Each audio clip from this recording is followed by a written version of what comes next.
Welcome everyone to the last episode of Life After Extreme Weight Loss. My name is Brandon Schneider. I have a very special episode for you all today. My wife, Kendra, joined me for a chat about what she's observed as the spouse of someone dealing with body dysmorphia and body image issues. In fact, it was actually her idea for me to bring her on to provide that perspective, and I thought it was an incredible idea. What ensued was a really open and honest conversation, and honestly, I would not have it any other way. I do want to take a moment to thank everyone who has listened to this series. I hope that it has provided anyone out there who has experienced similar issues the knowledge that no, you're not alone. In fact, more needs to be said about the struggles that can come if you're not prepared for how to handle extreme weight loss. I am so incredibly thankful for each and every one of my guests, Jackie, Mackenzie, Caitlin, and of course my wife, for the time and commitment they gave me so that I could do my very best to add a voice to this issue and hopefully shine a positive light on it. But like I said, most of all, I do want to thank my wife for the constant stream of support she has given me. So without further ado, please enjoy the last episode of Life After Extreme Weight Loss.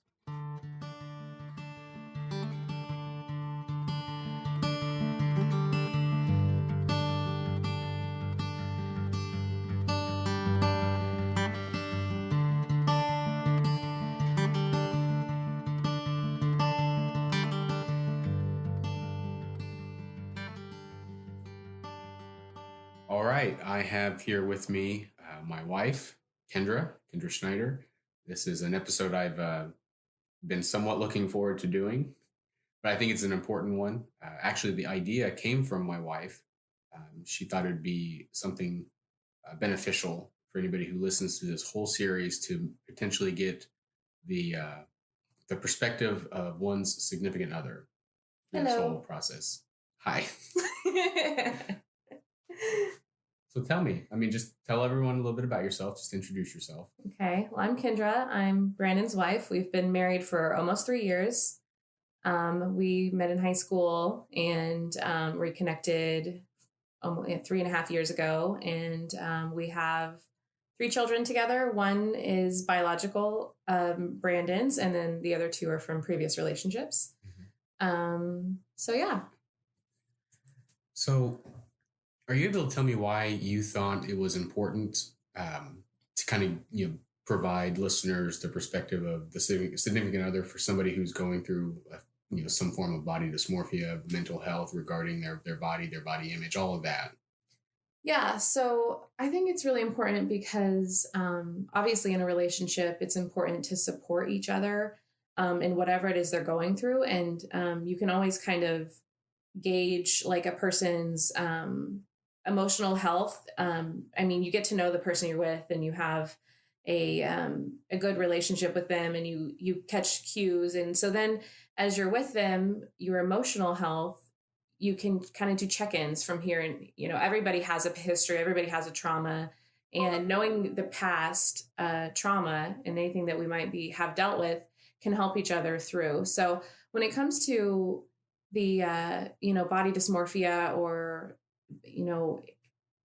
large weight loss or eating disorders or anything like that, it's easy to kind of, you just think, well, what the behavior they're doing is normal because it's America and everybody's concerned about their weight or not concerned about their weight or overeating or undereating. But when you really look at the person and understand what they've been through, it's important to make sure that you're supporting them and kind of catching cues and helping them kind of check in and make sure they're not being too hard on themselves or they're not kind of diving down a hole that's unhealthy when it comes to eating too much or not eating enough or being too hard on themselves. So I think mainly the main reason is just being supportive.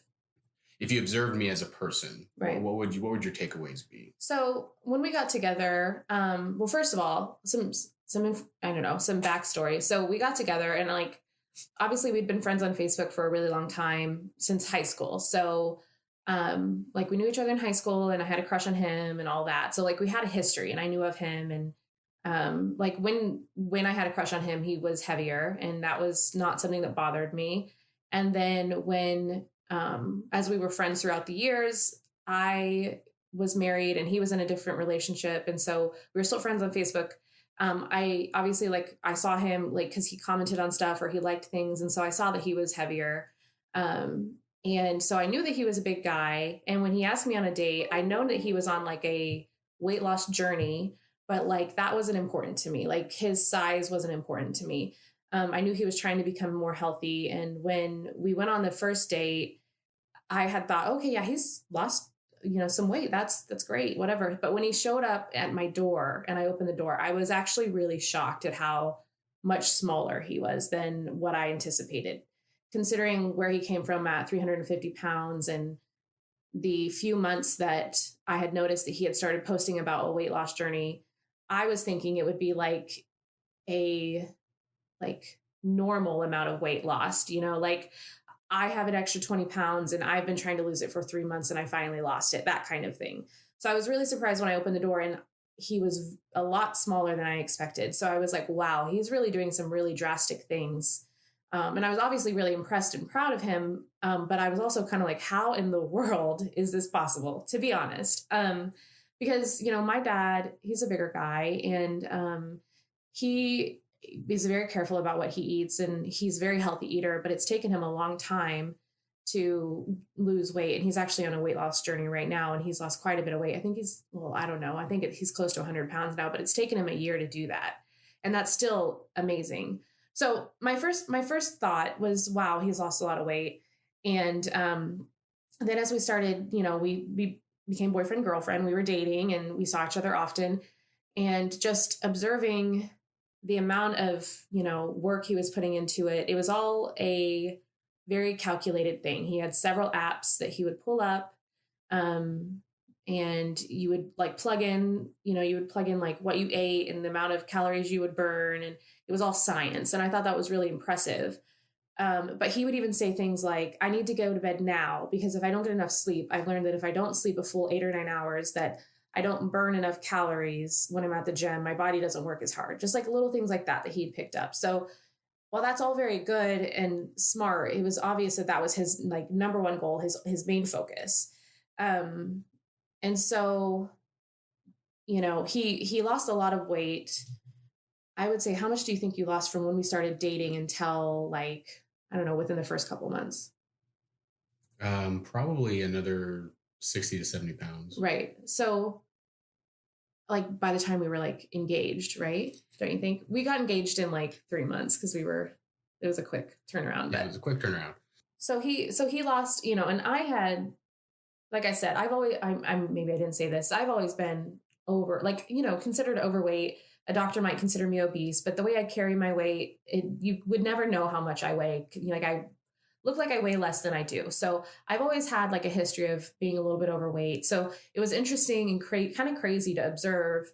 I went my whole life trying to lose 10 or 15 pounds here and there. And this man was able to lose 65 pounds in 2.5 months. And again, it was because he was very, very strict and very conscious. And at times it was a little, it was concerning because he was going to the gym a couple more, 2 times a day sometimes. And watching him, when we'd go to the gym together, he was very, very there's nothing wrong with being focused, but observing the amount of effort he was putting in. And it's almost like he couldn't get the elliptical to go fast enough. He couldn't get his body to move the elliptical fast enough because he had a certain goal on how many calories he wanted to burn while he was there. And if he didn't meet that calorie burn, then it's he didn't do enough. And just those kinds of things were totally different than I've ever experienced, because I've obviously I've been through moments where I'm okay, I'm going to go to the gym and I'm really going to focus, but I approached it differently. And so it was for a while there a little concerning, because I do remember on Father's Day, so June, so we got together in April. I remember his mom said that he looked like he was he was getting too skinny, that you look like you were kind of getting to the sickly side of skinny. And I kind of remember that too, because I took pictures of him with my daughter that is now, his daughter. And it was kind of oh, it's his first kind of Father's Day. And I just remember looking and thinking, wow, he's really skinny. So going from I don't know, 225 or 215 when we started dating to almost sickly skinny in 2 months was um, scary, I think, and he was also going through a period of time where he was buying clothes a lot because he had never been able to fit into these sizes. And so he had never been able to shop at regular stores. So I was observing him go to like Old Navy and buy the one t-shirt in like every color and the one pair of jeans. And then he would quickly move from that size to the next size. Like he almost didn't, there was times he didn't even have time to take the tag off of the shirt and wear it because he was losing weight so quickly. Um, so yeah, so I mean, that's I don't even know if I quite answered the question, but that was my experience as I observed, you lose quite a bit of weight. And in the, as I'm watching it, I am becoming very aware of your mental health has to be kind of all over the place in this situation. Mm-hmm. Would you say that's true? Yeah. I mean, looking back on it now, it was, I think I was masking a lot of things that, the help I've been seeking lately has helped me unlock certain aspects of what I was doing and look back with fresh eyes and fresh mindset, and recognize that there were some real unhealthy habits that I still actually exhibit. That's really been really hard to kick. You said something I just want to kind of go, kind of rewind a little bit and go back to all that stuff you said was concerning. The rapid weight loss. If you can take me through the perspective of, again, a significant other, a spouse, seeing somebody that you care about and you're concerned about, how did you handle trying to bring it up, still be supportive, but let them, well, I guess it'd be let me know that you were concerned. And obviously I know, given that, we're together, I know I probably didn't handle certain things very well. Yeah. So it was kind of hard because like we were still in a new relationship and we were still testing the boundaries of what might have been my place to say anything on, but I didn't want him to feel like the opposite. So now so now I'm too skinny for you. Like I was too big and now I'm too skinny. So it was hard for me because it's like, there have been times when I just wanted to be like, okay, well, I'm not looking for like, you don't need to be skinny. Like, I don't know how I can help you understand that, like, if you're doing this for acceptance from me, you don't need to be doing that, and that I loved you the way you looked and the way you were. And I loved you, without even knowing how much weight you had lost. Like I didn't love you, but I was, I wanted to go on a date with you and I liked you for the way you looked before you even lost this weight. And so, it was me trying to make sure that you understood that I accepted you the way you were, but I can see that being like, okay, well, you're like, cool, you have to say that. So thanks. And I have those moments with him now, with Brandon, because, I just had a baby and I'm 25 pounds heavier than I was, or 20 pounds heavier than I was when I had the baby, and I wasn't skinny to start with, or when I got pregnant with the baby and I wasn't skinny to start with. So I have my moments, and he always, makes sure to take time to say, you look great. I love you, blah, blah, blah. But in my head, all I'm thinking is, yeah, cool. Thanks. You have to say that to me. Like, this doesn't really help me because you have to say that to me. So with those moments, I didn't know what I could really say to help you see that I was really telling you my true, honest feelings. And I don't know if you would have really accepted that. It must have been very hard. Yeah. Is it so hard? Well, I mean, it's hard now because like I see what it's done to you. Like I see the history of like how far you've come, like just coming from a place where, my idea of eating healthy is eating salads and chicken and vegetables and fruit and just, being careful.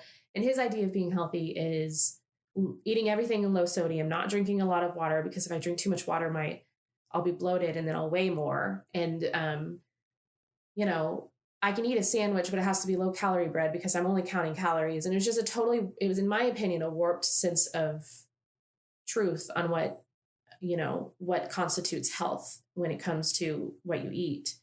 And so it is hard because for a while there, it was really hard to even get him to consider some of the recipes I would make, because I am health conscious and I do I think, cook pretty healthy. And I had been through things like Whole30 just right before we got together. And so I was trying to explain to him, this food I'm making is really good for you. And it was hard for him to really, for you to really see that, because all you could think of was sodium and calorie count and, what it makes your body feel like, what makes your stomach. So yeah. And I mean, you still have moments when we'll go to dinner and he'll be like, he'll get a steak and broccoli, and that's it. And in my head, I'm like, that's not bad. I mean, it's not good. It's not perfect, but it's not bad. And he'll say things like, oh, it's just sitting. I can feel it just sitting right there in his stomach. And I'm like, well, where the heck is it supposed to sit? Like, that's where it's supposed to sit, So it is hard. It's hard to help him or help you see, you know, to kind of come onto the other side and see that now it's okay to live normal, and that it's not going to go, you're not going to gain 100 pounds overnight. Mm-hmm. No, when you mentioned all that, would it be fair or unfair of me to say that at least I've changed some of my habits, or no? Oh, the eating habits? Yeah. Oh yeah, for sure. Like, so different. So, he's never really turned down anything you've never really turned down anything I've ever cooked. So, and I think that's a huge difference because, um, I don't know. It's just, there's a whole variety there's a whole other way of approaching food that you hadn't considered, and you don't know that it works for you because you've never tried it. And so when I introduce you to food that is different, I think you've never turned it down, and you've always, a lot of times you've said you've enjoyed it. And it's just, making sure that we are both doing the best we can to eat better, and not necessarily worrying so much about, I mean, portion is important, but if you're allowed to eat 1,500 calories in the day and 500 of that is something that's not good for you, but it's okay because it's within the calorie count, that's just not fuel. So I feel like you've learned a lot just by our relationship. I want to ask you about something that you'd recently told me within the last couple of months, that my greatest enemy is food. Mm-hmm. Just what prompted that, as far as like what kind of what made that kind of dawn on you? Because I going through this whole experience and talking to other people and recording all these and just kind of having my own thoughts to myself, I don't think that's inaccurate. I absolutely have a very unhealthy relationship with food now because of the extreme weight loss I went through. So it's kind of the whole genesis of this idea is what I told you kind of when we started, and when I was really understanding that I have something wrong now because I wasn't prepared to handle this, and I'm still not prepared to handle it, even though I'm trying my best. Mm-hmm. But I just thought that was a very interesting observation, and if you could kind of take me through that. Well, I mean, we were in New York City on our anniversary, and it was 8:00 at night, and I wanted to order rooms. It was New Year's Eve in New York City, our 1-year anniversary, and I wanted to order room service, and he didn't want to order room service because it was after 8:00. And it's things like that when food becomes a thing in your life that can drastically ruin your day or ruin your evening or the experience you're having with another person, then I do feel like it becomes an enemy. Like at our baby shower, my mom made a punch, and it had like, I don't know, sherbet and Sprite and something else. And he's like, oh, hold on, this has pop in it. I can't drink that. I haven't drank pop in 3 years. And it's like, okay, but this is our baby shower. So it's like, it's part of the experience, and you're missing out on things because you categorize certain things. You have a trauma associated with eating certain types of things or drinking certain types of things. And it's just, if you could try to wrap your brain around that, it's not the food that was the problem. It was the habits that you associated with it and how often you ate it. And when you didn't quite eat the right portion or something like that. It's not. So, I do feel like even when we say we're going to go out to eat and we pick a restaurant, in my head, I'm like, he's going to feel horrible when we leave. Like, I know he is. And he's gotten better. Like, you've gotten better about immediately saying, oh God, I feel horrible, or I ate too much or whatever. And I don't know if that's just because you're being better about not eating too much when we go out, or if you're just trying to, change your mindset. But I think I think it's all, it's all something that can be prevented. We have to approach these experiences with the mindset of we're going to enjoy ourselves. We may eat too much, and it's okay because it's at the end, it's just one experience. It's not our entire life. Mhm. Something I want to ask you about, and I'm not. This might be hard. I want to know how you feel when I know that we are trying to be healthier. That's something and for us that means just eating better and making sure we get some form of like exercise, whether it's going for walks or we take some time to go to the gym, maybe do some laps, get on the elliptical, burn some cardio, basically. But knowing that you're trying to get there, Mm-hmm. and that you've been open with me about that, and then I come in with my whole, oh, I feel terrible today. Mm-hmm. It must be hard. Yeah, I mean, it's frustrating. I mean, it's not, I mean, okay, it's not hard because I'm sympathetic and I understand just because I have a feeling doesn't make your feeling invalid. So just because I'm considered like obese, in a doctor's standpoint, and I'm heavier than I was when I had the baby, and my life is kind of in a heavier place right now, that doesn't mean that your feelings are invalid. Mm-hmm. So I can't, you should be able to say those things to me without me feeling like, yeah, well, I'm more overweight than you are, um so I feel like, honestly, I feel like you should be saying those things to me, because there was a period of time where you finally said in therapy that you're struggling with the way you feel about how you look because you've gained maybe 10 pounds or something. And in my head, I'm like, well, thank God he's gained 10 pounds because he was super skinny. And I feel like he needs that to be a little bit healthier, but you said that your clothes aren't fitting you. And I was like, well, no, because your clothes are fitting you. You're wearing your clothes. And you finally said, no, I'm wearing the bigger pants that I have in my closet, the bigger shirts that I have in my closet. I just haven't said anything about it. Like, I'm not in the smaller pants. I'm in the bigger pants. Which, just for the audience to know, that's, an acceptable thing, because there was a period of time when he was getting into size small shirts and the mediums were too big. And so for him to be comfortably wearing a medium instead of it being too big on him is probably a good thing. So that doesn't mean that now you're heavy. That just means your clothes are fitting you differently. Maybe you were actually in a different size category altogether and you just never really knew that. You were just happened to be able to fit into a small. So now you're in a small. But basically, you were able to finally tell me that you've put on a little bit like 10 pounds and you're uncomfortable in your clothes. And I felt bad that you felt like you couldn't tell me because you thought that I was going to be upset because I just had a baby.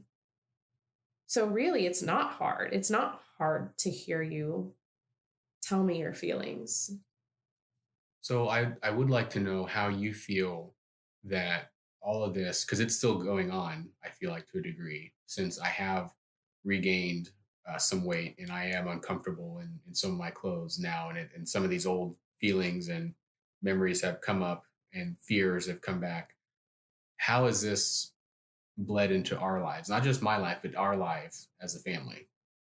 Well, I mean, there's a million different ways I could go with this, because, obviously we have children who are very observant. So, we have a 4-year-old who has a hard time eating generally at all. And we have an 8-year-old who's almost 9 and is very observant and aware, and is starting to get into a place where she, could become self-conscious about certain things, about ways she dresses and things like that. So I think we're entering a territory where it's important to lead with like confidence and like be careful about when we say how we talk about food. And, I came from a household where we were always on diets, and my stepmom is very, very thin, and my dad is a bigger guy. And me and my sister were bigger people growing up. And we were, we were affected by watching my dad always be on a diet and my mom not eat well, but still be able to be skinny. And they never made sense to me.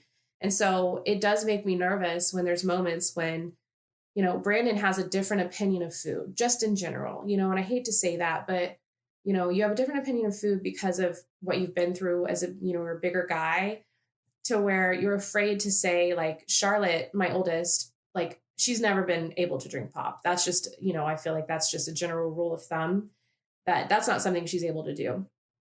And so when he hears that, like, oh, well, she had the one pop or something like that, he gets nervous because he feels like it's a slippery slope. Like when he was growing up, that's all he drank was pop.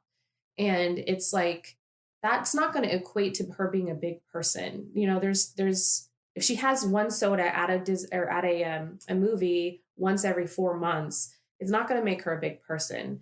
And so, there's other times when he said, like, you can't have a sweet after dinner. She's too obsessed with sweets. She always wants a sweet after dinner. And I'm like, okay, well, the reason she wants a sweet after dinner is because it's not like it was for us in the 90s, where we just had, you know, we could just get a little Debbie or a Rice Krispie or whatever at any time of the day, because this was when people didn't really pay attention to child obesity. And now everything is so restricted to where my 8-year-old knows to ask for a snack before she gets a snack. She's not just going to get one. So she does a good job all day. She goes to school, comes home, eats well, and then she asks if she can have a snack, and then asks if it's, if I can have a piece of candy or if I can have whatever. And Brandon, your perception of that is, wow, she's obsessed with sweets. Wow, she really wants that sweet. And I'm like, no, it's not. It's one piece of candy compared to us just having our Halloween candy. We just go for it. We just eat it all. So it's portions. So your brain is very concerned with our children and them growing up big, or not growing up big from like a you're not trying to judge them, but of course, our children aren't big. I don't think we have to worry about that, but I feel like you're worried that they're going to have a struggle like what you have or had. Yeah, I wouldn't say that's an unfair conclusion to draw. There have been times I've had that fear where I think it's because I see that mentality, or at least I see my former mentality in that, even though it's more just a projection of what I used to do, where it was I would eat very little of my dinner, but then immediately want whatever my parents had in the house, for a snack, like again, like you meant, like a little Debbie snack, or like those cosmic brownies or fudge brownies, all that stuff. There's a lot of readily available chocolate in my household, and Dr. Pepper was the drink of choice basically. So um, I do think I've gotten at least somewhat better in that regard. It's still not perfect, in a sense of just acknowledging that she's an 8-year-old kid and she does eat well. Um, Yeah, you have. And I think that was another one of the things, and something that we talk about in therapy often, which is crazy because you never know what you're going to talk about in therapy often until you get in therapy and you're like, wow, this is a reoccurring thing. Just, oh, well, the kid hasn't eaten their main entree. Their main entree is a hamburger and the sides are green beans and pineapple, but they can't get away with just eating green beans and pineapple because they have to eat their main entree. In my head, I'm like, well, their main entree is not good for them. So I don't really care if they eat that as much as I care if they eat the other. So there's always going to be a difference of opinion when it comes to food. So I think working through that with our kids has been a huge something that we've had to really work at. And then outside of that, just like how this has affected us in our daily lives, the confidence, you're still working on gaining the confidence that you should have, because you've come a long way and you have every reason to be confident in who you are and how you look and what you do. But and again, you've done a lot of work in therapy coming to be able to understand, like, just because I say, oh, we don't do it that way, doesn't mean that I'm telling you that you're crappy and you're horrible at everything. It's just me, giving you some guidance. The confidence is something that I think you'll have to work on for a very long time, because you went 33 years without anybody really giving you any reason to feel confident. mhm. What would you hope to be something that I can take away from this entire project, to bring to not just my life but our family life? I hope this has been therapeutic for you. I hope talking to maybe some experts about, you know, nutrition in general, and body dysmorphia and eating disorders and all that has helped you see um maybe where you were, maybe it wasn't completely healthy, but that you should be proud of where you came from. and that there are healthy ways to manage your weight and to be healthy with your mind and in your emotions also. Um, I hope that, having some outsider's perspective, not just me telling you you look great every single day, has helped you to see how far you've come, because I think it's easy to forget that if it's been so many years. And this is just like status quo now. Like Brandon's just a skinny guy. And I know you have to work hard at that. And it's always on your mind. So I hope that you can see that, you've done a really great job, and we're all here to support you. And what would your advice be?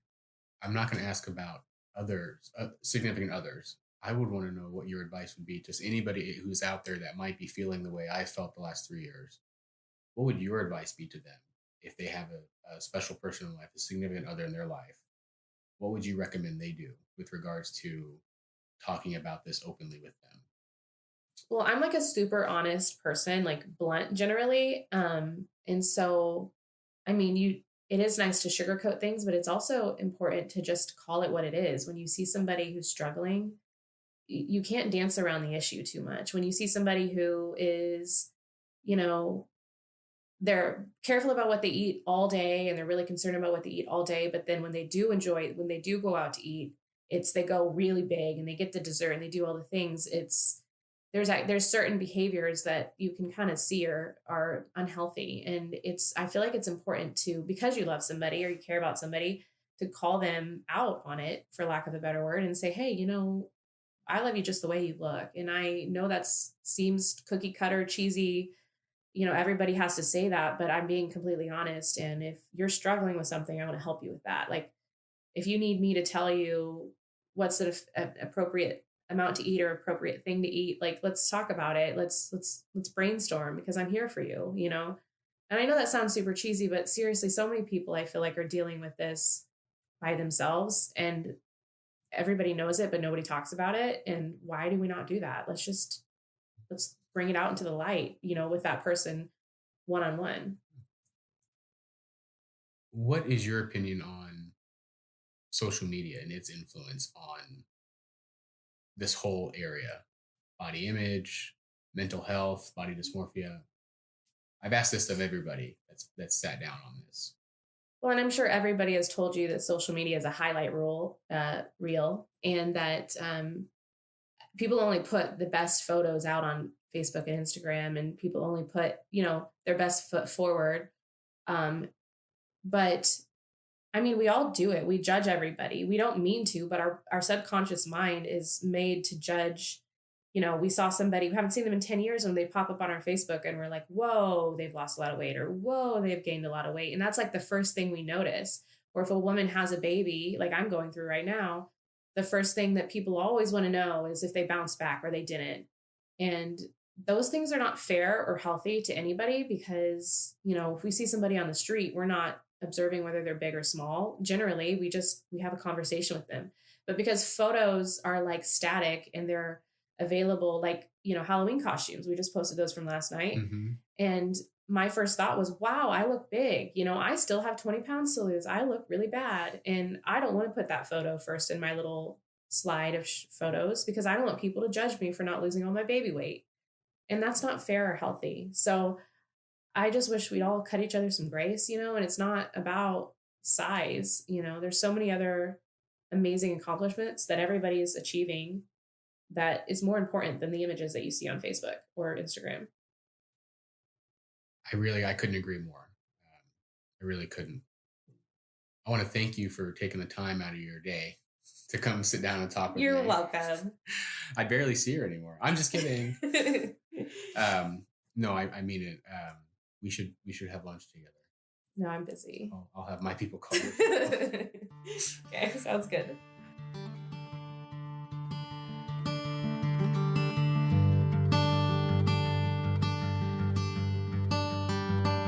Life After Extreme Weight Loss, hosted by Brandon Schneider and produced by Brandon Schneider with help from the Elliott School of Communication.